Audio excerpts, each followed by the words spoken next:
Bismillahirrahmanirrahim. Assalamualaikum warahmatullahi wabarakatuh. Bapak-bapak, ibu-ibu, mas-mas, mbak-mbak, khususnya adik-adikku sekalian yang dirahmati Allah dimanapun Anda berada. Kembali di Iip Channel bersama saya, Iip Wijayanto. Kali ini kita akan membahas tema agar mantan yang datang merangkak untuk meminta kembali bersamamu lagi. Jadi kita sudah merasakan bahwa segala usaha kita untuk meminta mantan kembali kepada kita semuanya sia-sia. Paling tidak itu yang kita rasakan. Kita merasakan waktu yang terbuang selama berbulan-bulan, bertahun-tahun, mengejar-ngejar dia, puluhan kali mengganti nomor telepon kita agar kita bisa menelpon dia. Setiap dia dengar suara kita, dia blokir lagi. Kita terus mencari berbagai tutorial bagaimana caranya bisa mengintip media sosial mantan. Ya, kita datang ke rumahnya, kata tetangganya mantan sudah pindah, padahal beberapa menit yang lalu kita masih melihat dari tempat kita berdiri, karena kita sudah di sana 3 jam, mantan masuk ke gerbang rumahnya, naik sepeda motor, dan seterusnya. Begitu kita mendekat ke gerbang rumahnya, kata tetangganya mantan sudah pindah. Ya, nah jadi kita merasa sangat capek, kita merasa sangat lelah.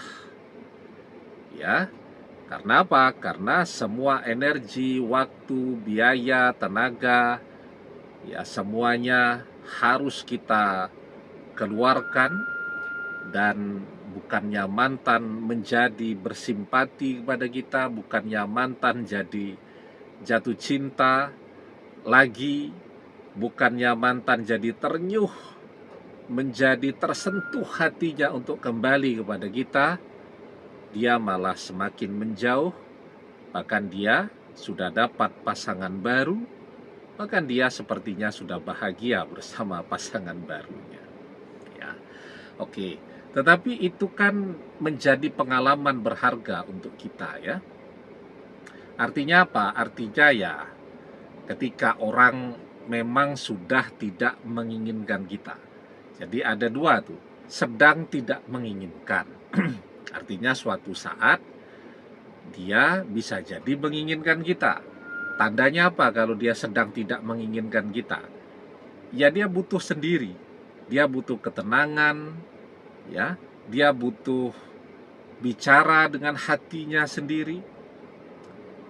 Maka tandanya adalah dia tidak mencari pengganti kita. Artinya dia sendiri. Itu menandakan bahwa mantan sedang tidak menginginkan kita. Bukan mantan sudah tidak menginginkan kita, tapi sedang tidak menginginkan. Tandanya dia tetap sendiri pada saat ini. Maka kalau dia butuh ketenangan, ya harus ketenangan itu yang kita berikan. Karena di dalam ketenangan itulah dia bisa merasakan perbedaan. Ya, ketika kita tidak pernah muncul, baru dia akan merasakan kangen. Ya, jadi beda sekali rasanya ketika masih baik bersama kita dengan ketika dia sendiri. Ya, kita memberikan kesempatan kepada mantan untuk merindukan kita. Itu satu. Yang kedua, mantan sudah tidak menginginkan kita. Nah, kalau dia sudah tidak menginginkan kita, tidak cuma menolak, tetapi dia juga mencari pengganti kita, dan dia terlihat sangat bahagia. Kalau dia bahagia bersama pasangan barunya itu, paling tidak ada dua tandanya. Yang pertama, kebanggaan dengan pasangan barunya. Yang kedua, terlihat tanda-tanda dia betul-betul akan serius dengan pasangan barunya. Contoh nih, kalau dia mau serius, pasangan barunya diperkenalkan dengan keluarganya. Ada fotonya mereka sedang makan malam, ya. Kemudian ada fotonya mereka misal bertunangan, ada fotonya mereka misal foto prewedding dan seterusnya. Semuanya ditampilkan di media sosial karena kebanggaan, ya.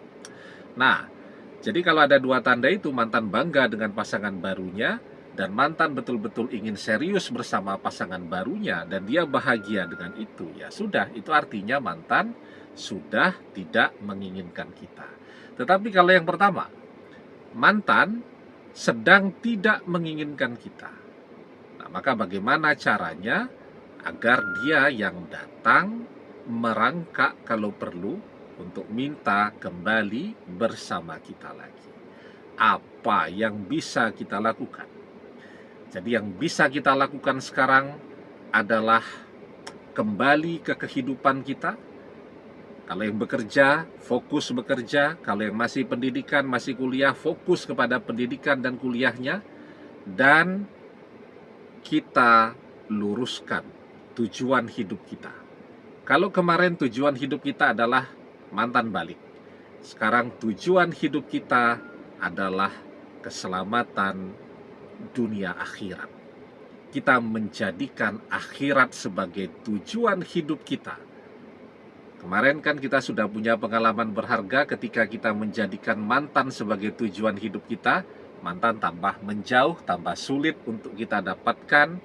Bahkan mantan mencari pengganti kita saat mantan jadi tujuan hidup kita, ya. Nah sekarang kalau yang menjadi tujuan hidup kita adalah akhirat, maka mantan yang akan datang kepada kita dengan merangkak, ya kalau perlu, ya, dengan memohon agar bisa kembali bersama kita lagi. Maka di dalam sebuah hadis kita diajarkan, man kanatid dunya hammahu faraqallahu alaihi amrohu wa ja'ala faqrohu baina ainaihi walam ya'tihi minad dunya illa ma kutiba lahu wa man kanatil akhiratu niyatahu jama'allahu lahu amrohu wa ja'ala ghinahu fi qalbihi wa atat dunya wa hiya raqimatun.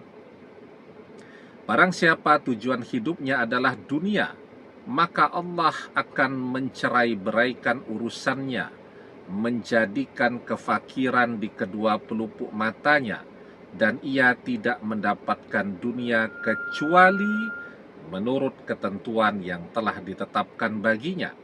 Barang siapa yang niat tujuan hidupnya adalah akhirat, Allah akan mengumpulkan urusannya, menjadikan kekayaan di hatinya, dan dunia akan mendatanginya dalam keadaan merendahkan diri, ya.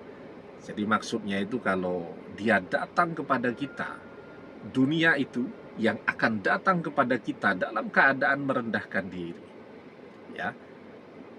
Dunia itu macam-macam. Nah, salah satunya adalah orang yang dicintai, mantan itu. Maka dia akan datang kepada kita dalam keadaan yang merendahkan diri. Artinya ya tidak harus sambil merangkak, ya, tetapi sambil memohon-mohon, ya, untuk bisa kembali bersama kita lagi, sambil mengemis-ngemis, sambil mengiba-iba memohon belas kasih sayang kita agar bersedia menerima kita kembali. Walaupun mungkin kita pengennya dia mengiba-ngiba, memohon kembali sambil merangkak, ya, tapi tidak harus seperti itu. Jadi ketika akhirat yang menjadi tujuan hidup kita, maka dunia yang akan datang kepada kita. Demikian, semoga bermanfaat. Wallahu a'lam bissawab, billahi taufik wal hidayah. Assalamualaikum warahmatullahi wabarakatuh.